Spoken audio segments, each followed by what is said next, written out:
किशोर पाटील. माझ्या शाळेचे नाव श्री छत्रपती शिवाजी हायस्कूल मुक्ती, तालुका जिल्हा धुळे. आम्ही विकसित ब्लेथॉन 2025 अंतर्गत आत्मनिर्भर भारत या विषयावर बोलणार आहेत.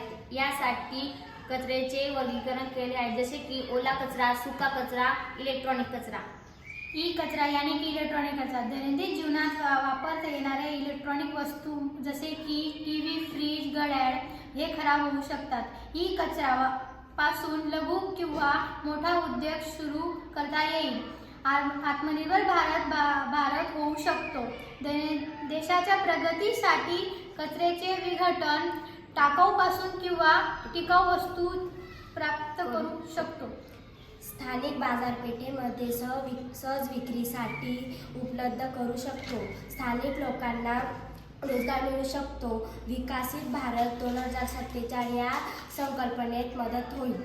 आत्मनिर्भर भारताचा घुमू देणारा, भारताच्या विकासाचा पसरू दे वारा.